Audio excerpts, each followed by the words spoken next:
Ya, udah semua ya. Ini latarnya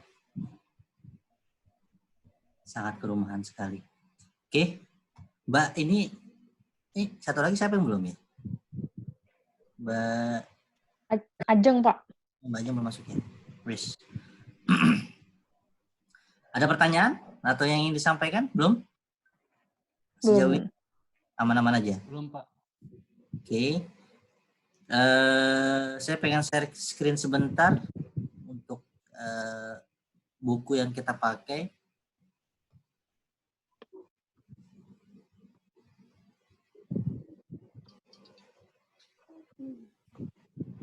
Ini ya, sama data mining and predictive analytics.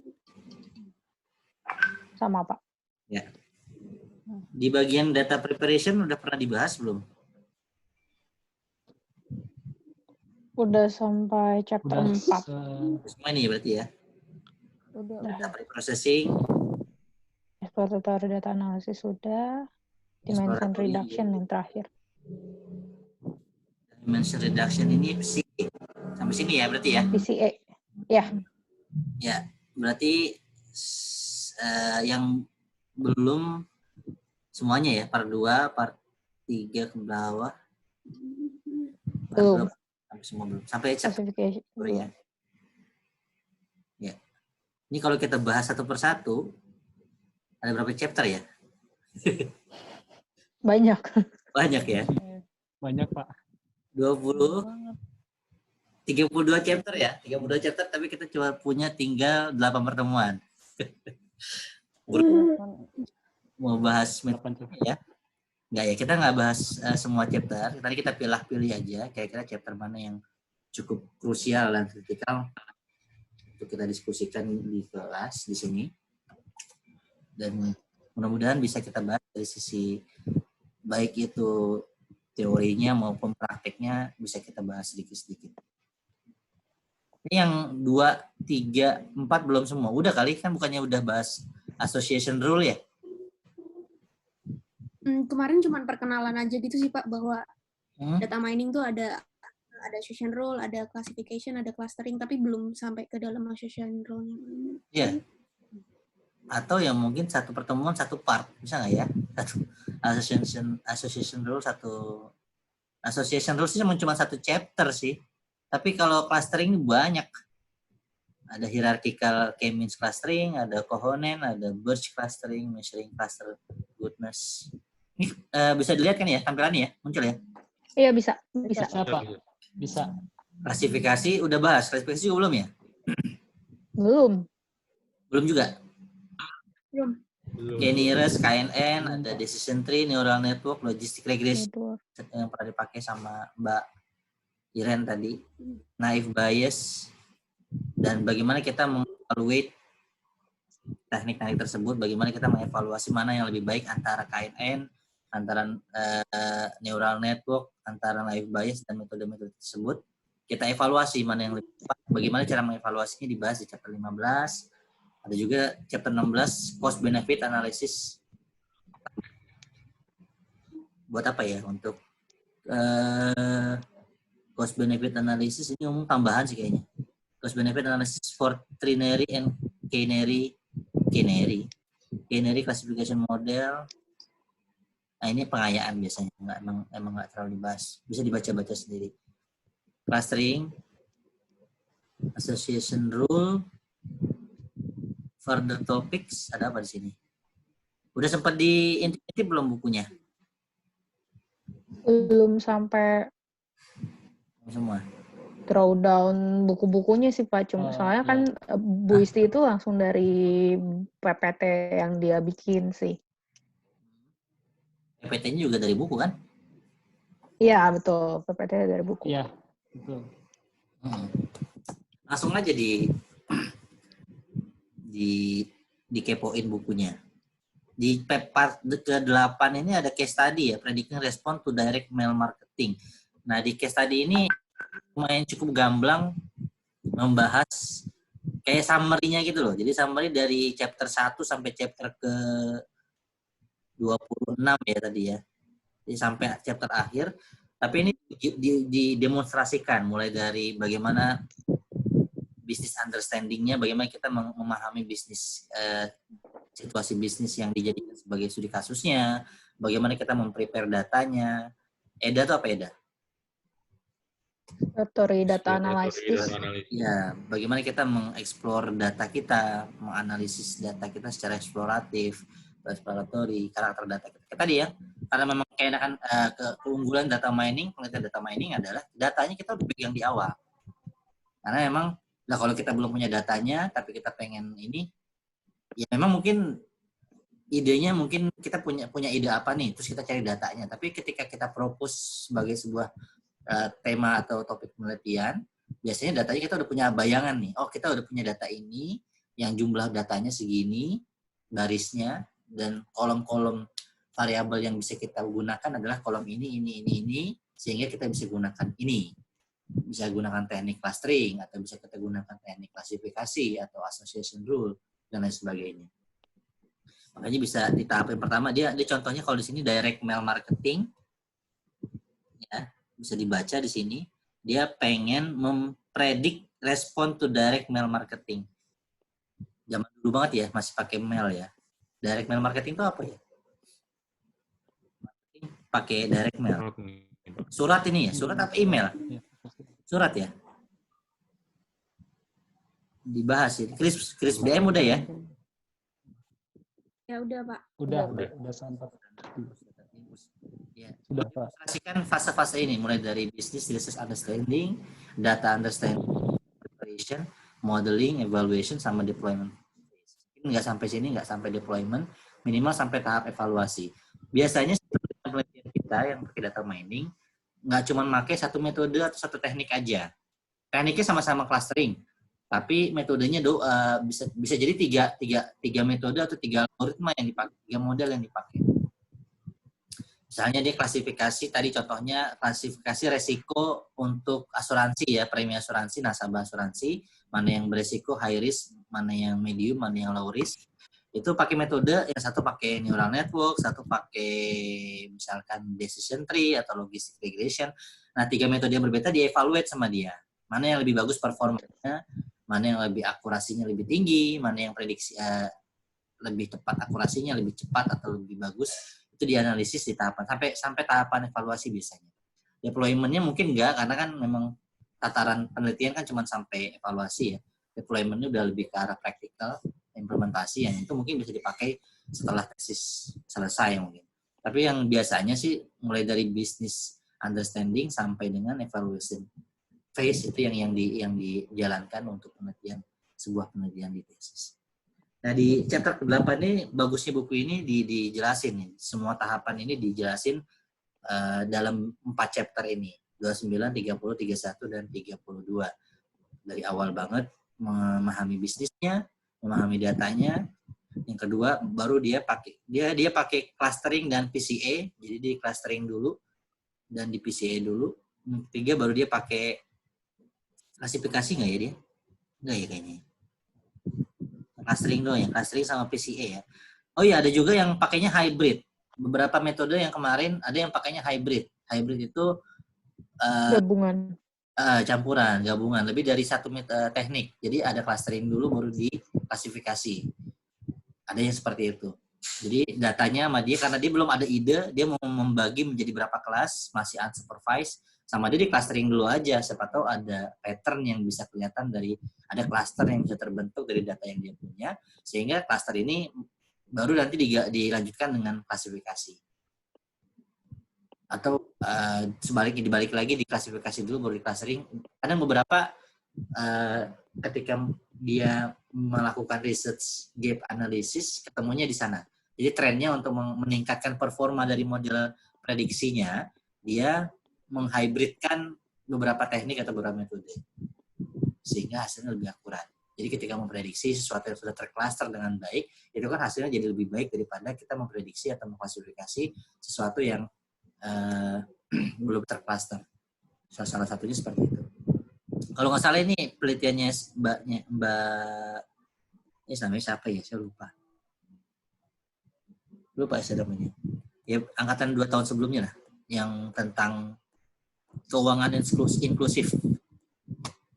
Kebetulan kerjanya di bank, jadi customer profiling untuk keuangan inklusif, dia combine, hybrid antara clustering dan klasifikasi.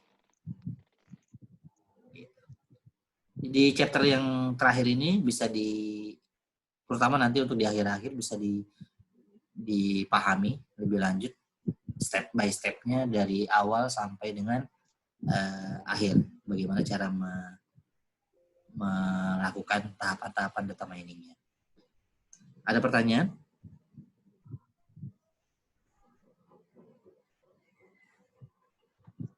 Aman? Belum sih.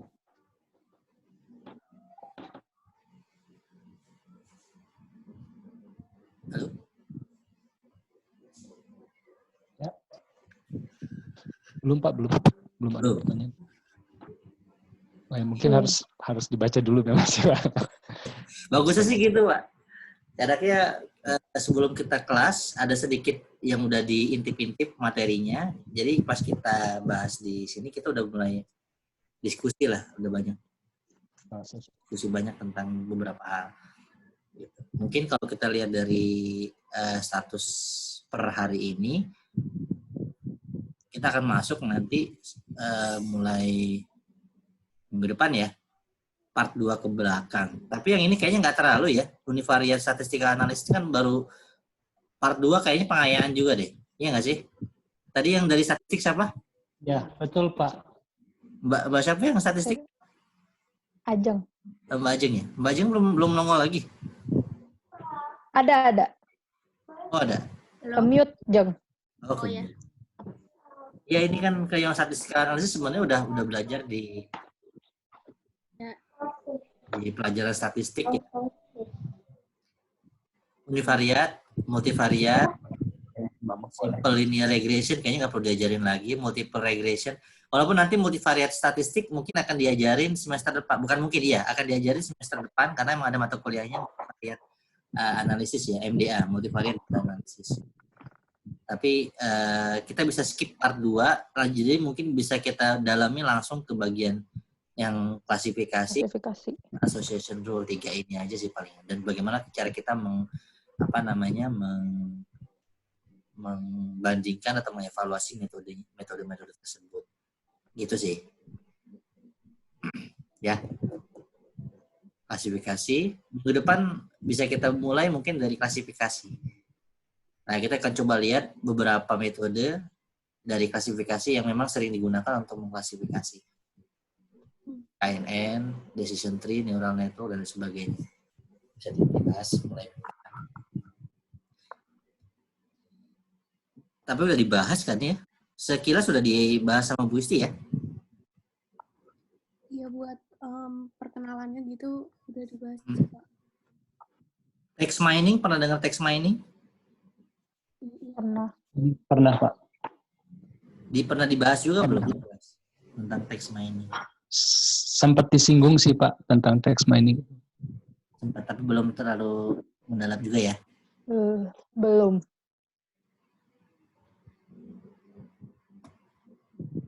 Ini udah ya semua ya? Udah lewat semua ya? Iya. Data mining sama machine learning, jadi bedanya apa ya? KDD. Apa bedanya data mining sama machine learning? Machine learning udah pernah dibahas belum? Udah. Apa bedanya?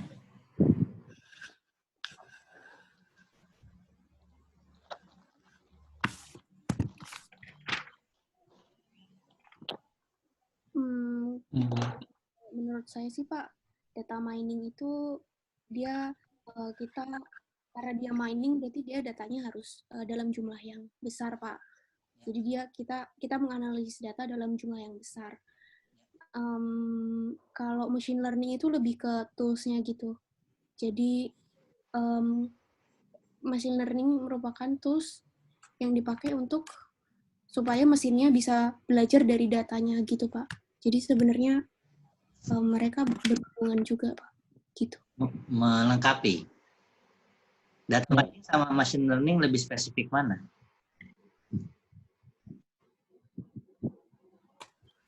Lebih spesifik machine learning harusnya. Kalau data mining kebayang saya untuk Secara umum. menemukan informasinya gitu. Jadi informasi yang kita dari sekian banyak data yang ada gitu, mungkin nggak harus ya kalau namanya mining mungkin pasti besar dari sekian banyak data yang ada itu kita berusaha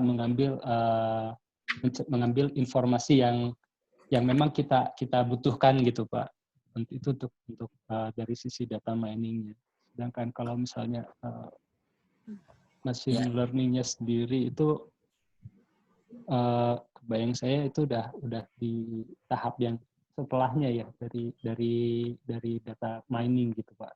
Jadi data mining baru berupa datanya, nanti machine learning. Tapi ada hubungan antara untuk data mining dengan machine learning dong ya? Iya ada. Mirip-mirip ya?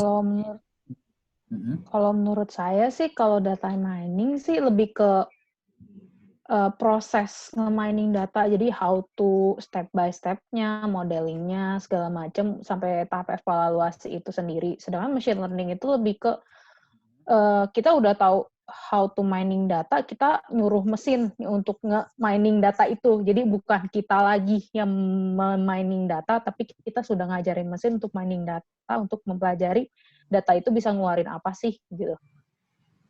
Kalau yang saya tangkap. Kita nyuruh mesinnya. Iya. Tapi di sini gambar ini kalau dilihat machine learning itu juga ada prepare data, training data, testing data, learning, model validation. Ini juga tahapan-tahapan yang dilakukan ketika data mining kan ya? Betul. Modelkannya kan. Mungkin data mining kan tadi lebih, kalau pakai CRISP DM dia luas ya dari awal end to end ya. Tahapannya dari business understanding, data understanding, sampai evaluation kan. Sebenarnya dua hal yang berbeda atau melengkapi, atau bagian dari machine learning juga termasuk data mining? Lebih tepat. Machine learning bagian dari data mining. Machine learning bagian dari data mining atau aplikasi dari data mining ya? Betul. Iya. Bisa dibilang kayak gitu ya? Iya. Memang bentuknya mesin ya, jadi seolah-olah mesin itu bisa mempelajari, bisa belajar gitu ya, padahal dia mesin, benda mati. Bedanya sama general programming, kalau programming kan cuma ada input program, output ya keluar. Tapi kalau di machine learning kita tambahkan, suntikan algoritma tertentu di mesin tersebut, sedemikian rupa seolah-olah mesin tersebut bisa belajar gitu ya, bisa belajar sendiri. Padahal enggak juga kan, ini kita bangun nih. Learn program ini kan kita bangun kan dengan penggunaan itu kali ya.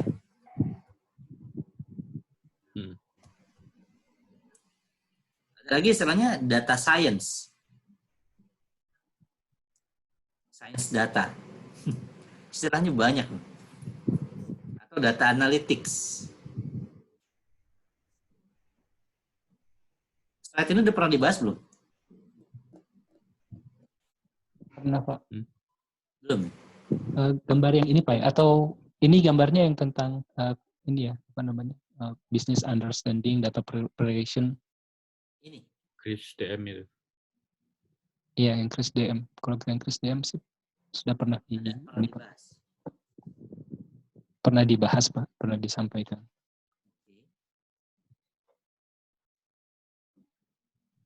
Old model, new model. Kalau zaman dulu, few companies are generating data, all others are consuming data. Zaman sekarang, semua generate data, all of us are consuming data. Selection, pre-processing, data mining, interpretation. Mirip-mirip ya.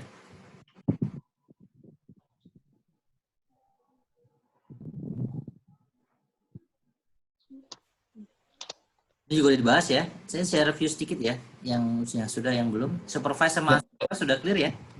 Apa yang dimaksud dengan supervise, apa yang dimaksud dengan unsupervised? Ya, sudah pernah disampaikan. Pertanyaan nggak? Clustering masuk apa clustering? Unsupervised. Unsupervised. Atau unsupervised selain clustering ada nggak? Association rules. Association rule juga masuk unsupervised. Kalau apa aja fungsi data mining tekniknya? Clustering, klasifikasi, bisa apa lagi dia? Estimation, Estimasi. prediction, Bedanya apa? description, and visualization. Description and visualization. Bedanya prediction sama estimation apa? Oh, ini ada ya? Waktu itu. Apa bedanya prediction sama estimation?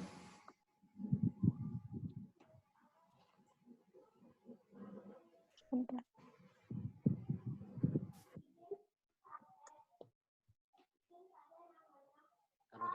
Kasih jelas dia supervise karena kita udah tahu kita mau mengkelaskan data tersebut ke dalam kelas apa gitu ya, mengklasifikasikan.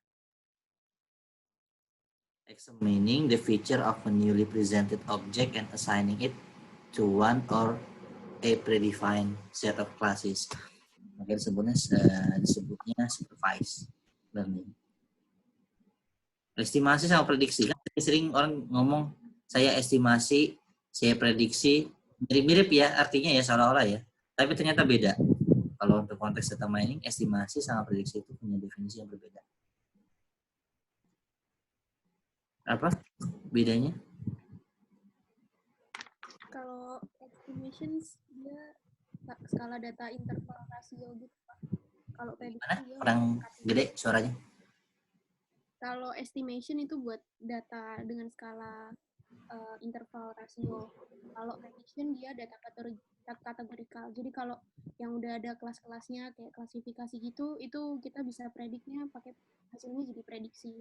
Tapi kalau misalnya dia seperti regresi linear biasa gitu, dia masuknya estimasi. Kalau dia pakai apa? Suaranya kecil. Ini tergantung jenis datanya, Pak. Kalau jenis datanya. Kalau estimasi, responnya datanya skala data rasio dan interval. Continuous berarti ya? Ya, data kontinu dia estimasi gitu. Tapi kalau prediksi itu datanya kategorikal. Kategorikal.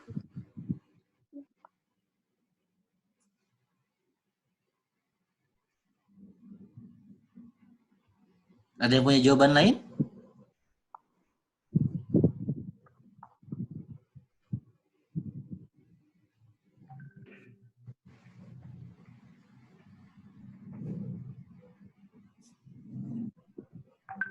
Jawaban itu dari mana?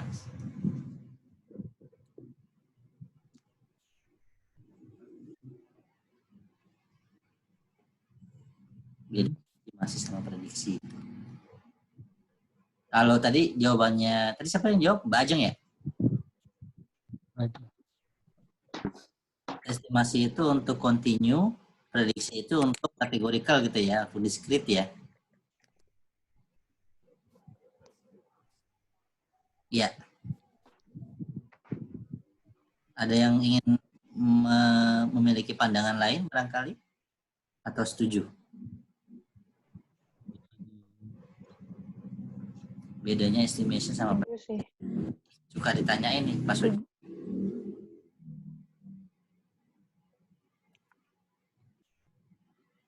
Kalau pakai di judulnya ada tulisan estimasi bla bla bla bla bla atau prediksi bla bla bla bla. Tadi suka ditanyain. Apa bedanya prediksi sama estimasi? Bocoran tuh, spoiler.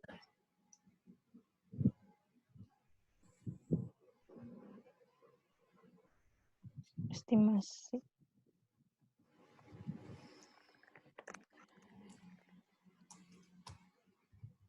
Kalau dari definisi ini kelihatan seolah-olah estimasi itu yang continue, prediksi itu yang dia dibilang mirip sama klasifikasi dan estimasi, tapi dia kategorikal. Nah, kalau klasifikasi juga sebenarnya dia mempredik kan, mempredik tapi kategorikal kan kalau klasifikasi kan, ya nggak?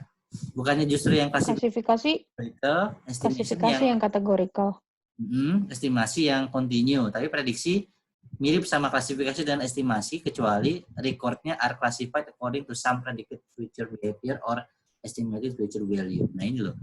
statement terakhirnya ini yang perlu dicermati. Yang menjadikan dia beda dengan estimasi atau klasifikasi prediksi itu apa? Oh, prediction itu hasilnya lebih ke melihat future result, sedangkan kalau estimasi bisa menebak current result gitu ya, Pak? Kalau estimasi menebak current, lebih ke kita mau kira-kira dari kita punya data-data yang interval atau numerical tadi, kita mau estimasiin kira-kira di interval yang mana yang kita mau cari. Sedangkan kalau prediksi ini, kalau lihat konteks kalimatnya sih, result-nya itu baru kita tahu di future. Jadi kita masih menebak, mempredik. kalau klasifikasi bukannya juga kita untuk menebak, mengklasifikasikan di future ya? Artinya memang ketika kita ngebangun model, kita pakai data history, data yang sekarang atau data yang lampau untuk membangun model klasifikasinya. Walaupun nanti data historis itu kita bagi dua, ada yang buat mentraining, ada yang untuk testing, data training, data testing. Training itu untuk kita latih dia supaya dia membacanya ketika dia variabelnya ini, maka terkenalnya kelas ini. Kemudian kita tes dengan misalnya dari 100%, 60% buat training, 40% buat testing. Nah, testing kita tes, bener nggak nih? Sama-sama historical data gitu ya? Tapi pas deployment-nya kan boleh jadi nanti dari 100% ini kita tambah data future kan? Kalau modelnya udah data trainingnya udah benar, data testingnya juga udah lolos, pakailah model klasifikasi itu untuk the future. Nah, di future ini masuk klasifikasi atau prediksi? Nah, pertanyaannya ke sana. Prediksi itu apakah bicara tentang future-nya aja atau bagian dari klasifikasi juga atau bagaimana? Kalau di buku sih nggak ada ya. Di buku ada nggak bahas estimasi sama prediksi?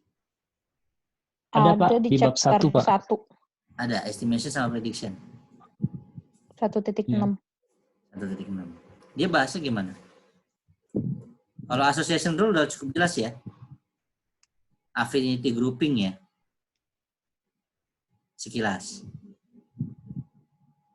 Ya. Paling sering memang dipakainya buat shopping cart di supermarket atau market basket analisis. Jadi dilihat dari orang beli, struktur belanjaannya setiap orang beli. Biasanya kalau dia beli apa lagi. Nah, itu dikumpulin dari sekian banyak set data supaya dapat memodelkan kira-kira asosiasi seperti apa. Association rules kurang lebih. Dia mencari rules-nya. Kira-kira kalau orang beli susu dia beli apa lagi? Kalau dia orang beli sayur dia beli apa lagi? Kalau dia beli minyak wangi beli apa lagi? Kalau clustering kita mensegmentasi populasi ke dalam subgrup atau cluster, tapi kita nggak tahu nanti bakal terbentuk berapa cluster atau berapa kelas di awal. Pokoknya kita bentuk dulu aja, siapa tahu dia ngumpul nih, terbentuk-bentuk jadi cluster-cluster atau subgrup-subgrup, sehingga nanti kita bisa interpretasikan grup-grup atau cluster yang terbentuk jadi informasi baru. Itu ya. Kalau deskripsi visualisasi itu biasa exploratory atau visual data mining, atau kalau di statistik namanya seringkali disebut dengan istilahnya statistik deskriptif ya. Describe aja datanya seperti apa gambarannya. Tapi paling yang dua ini belum ini ya, estimasi sama prediksi yang atau bedanya antara klasifikasi. Kalau mungkin antara beda klasifikasi sama estimasi benar ya, kalau estimasi continue variable, klasifikasi kategorikal. Cuman bedanya klasifikasi, estimasi dan prediksi ini yang tadi sih udah mulai ini ya, udah 40 menit lagi ya. Kalau di buku memang kalau prediction itu memang apa di highlightnya lebih ke future sih Pak. Gitu. Lebih ke future. Ke future ya. Ya. Bisa jadi setelah kita bangun model klasifikasi, pas tahap deployment-nya itu adalah prediksi gitu kali ya. Mungkin maksudnya seperti itu. Perlu dicek lagi sih. Kadang-kadang emang istilah ini sering sering interchangeable antara. Harusnya jelas batas antara estimasi sama prediksi itu definisi cukup jelas. Bedanya apa? Ini udah dibahas semua ya. Paling itu dulu ya untuk yang pertemuan hari ini kita pendahuluan dulu aja, jadi belum masuk ke materi baru. Insya Allah mulai minggu depan kita akan coba masuk bahas materi selanjutnya. Kita mulai dari klasifikasi mungkin sesuai dengan urutan yang di buku. Jadi saran saya bisa mulai dibaca-baca dari sekarang terkait klasifikasi. Mulai dikenal mengenal beberapa metode. Tadi di klasifikasi ada beberapa metode algoritma yang sering digunakan untuk melakukan klasifikasi data klasifikasi. KNN, decision tree, neural network, logistic regression, naive Bayes. Ada 1, 2, 3, 4, 5. Satu orang satu aja. Kan ada 5 orang ya, pas ya? 6 orang ya? Orang, Pak. 6 orang. Satu orang baca 1 chapter aja. Ntar ceritain dah. Dan discuss. Intinya yang membedakan antara metode ini apa sih? Karena pasti di balik teknik atau di balik algoritma ini mereka punya stylenya atau karakternya sendiri-sendiri. Mereka punya cara sendiri dalam mengklasifikasikan atau membangun model klasifikasi. KNN itu berdasarkan apa, decision tree berdasarkan apa, neural network berdasarkan apa, nanti share. Mungkin bisa gitu kali ya, satu orang satu. 1, 2, 3, 4, 5. Satu lagi apa ya? Satu lagi mungkin cari yang ada di sini. Ya, ini aja. Maksudnya bacaan. Satu lagi bawahnya. Biar bisa. Nanti kita discuss lebih enak nanti pas di pertemuan di kelas kita bisa bahas. Udah ada bahas lah. Tapi intinya minggu depan insya Allah kita akan bahas tentang klasifikasi. Ya. Itu aja kali ya. Oke, Pak. Oke, baik, Pak. Ada pertanyaan? Pak, bertanya dong untuk besok kelas rekayasa jasa, ini kita juga pakai Zoom juga atau gimana ya, Pak? Kayaknya pakai Microsoft Teams aja kali ya. Oh, oke. Soalnya Boleh. kalau pakai Zoom repot juga ya. Boleh sih, Pak. Menit ditagih. 10 menit, 40 menit putus. Iya. Kayak warnet beneran loh ini. Enggak banget ya Zoom. Kemarin masih gratis loh, padahal masih dikasih bonus PHP ya. Microsoft Teams aja nanti coba. Mungkin berat, Pak. Mungkin berat kali itu. Biar mereka aja yang nanggung. Ya udah. Betul. Microsoft Teams besok 10 ya. Jam 10, oke. Rekayasa jasa. Untuk rekayasa jasa karena saya juga ngajarin di Depok. Cuma 3 orang masalahnya di Depok. Jadi saya pikir daripada saya bikin 2 kali, mendingan digabungin aja juga gitu kan. Nggak apa ya, saya ajak. Boleh kok. Nggak apa-apa kok, Pak. Nggak apa-apa, Pak. 3 orang betul, doang Pak. kan. Nggak enak aja dejavu kalau saya ngajar 2 kali. Kecuali offline ya. Kalau offline mau nggak mau ya atau Depok atau di Salemba. Nggak enak kalau ngajak orang itu. Kalau di Statland sih rame, Pak. 76 orang loh, Pak. Hanya Statland saya nggak bisa ngajak yang Depok. Depok juga 30 orang. Bisa sih sebenarnya. Aduh, Pak, ricuh, Pak. Ricuh. OR lanjut aja digabung pusing. Digabung OR lanjut. Ya, betul. Oh iya, berapa orang? Sama ya? Digabung. OR lanjut kemarin digabung tuh hampir 100. Gabung sama yang Depok. Lah, bisa pakai Zoom itu kan dia maksimal 100 orang. Pakai Zoom. Hampir 100. Nggak nyampe 100. Nggak nyampe 100 yang ikutan sih emang kemarin. 90 berapa gitu paling banyak kemarin emang. Ada yang terregistrasi, ada yang nggak datang gitu ya? Iya, begitulah, Pak. Tapi 40 menit sekali putus, 40 menit sekali putus. Mungkin karena itu makanya.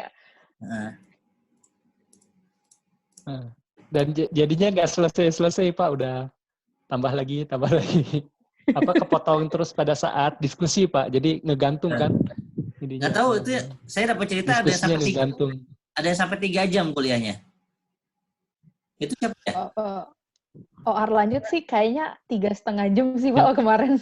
Iya. Dari jam 4 karena memang kita break dulu kan. Oh, karena ada break. Ada yang sholat dulu, gitu-gitu. Ada break. 3 jam ya? Ya soalnya saya lihat salah ada Pak Farizal yang ngomong saya habis PJJ 3 jam nih. Saya lupa siapa gitu. Canggih. Iya mungkin itu Pak Farizal. Kemarin sih itu, gitu ya. Pak. Betul, Pak. Betul. Sabtu lalu sih gitu ya. Iya. Ya, bagi kondisinya karena lagi di tengah ini sih, Pak, pembahasan. Lagi apa? Putusnya lagi dia lagi diskusi, Pak, jadi, betul. Terus Iya, jalan. lagi ada pertanyaan, terus lagi disampaikan. Iya, terus tiba-tiba udah habis waktunya, jadi bikin lagi. Oh. Ya wes, kalau gitu kita coba Microsoft Teams. Semuanya udah akun SSO-nya aman ya? Aman, Pak. Ya, kalau nggak salah bisa Aman sih, Pak. diinstal ini aja, tadi tinggal login pakai Microsoft Teams. Oh gitu, tinggal pakai akun UI-nya aja ya? Pakai akun UI, SSO. Oke. Jadi saya invite, kalau nggak salah bisa saya masukin sebagai kayak semacam kita bikin WA group gitulah, Teams lah, bikin Teams. Oh iya. Teamsnya saya namain nanti kalau data mining, kalau Regjas ya Regjas, Stafflan. Oke, Pak. Ya, sip. Baik, Pak. Oke. Ya. Buat yang sekarang cukup itu dulu. Kalau bisa buat minggu depan ada sedikit bacaan-bacaan sebelumnya, dibaca-baca dulu tentang klasifikasi. Kita bahas. Saran saya sih satu orang satu metode yang berbeda, jadi kita bisa banding-bandingkan nanti. Kalau sempat 1 hari, kalau nggak sempat kita bikin 2 pertemuan, 3 pertemuan. Itu ya. Oke? Oke, Pak. Cukup? Terima kasih. Ya, stay safe and stay healthy. Sampai ketemu besok jam 10 ya. Oke, Pak. Siap. Iya, Pak. Baik, Terima Pak. kasih, Pak. Terima kasih. Thank you, Pak.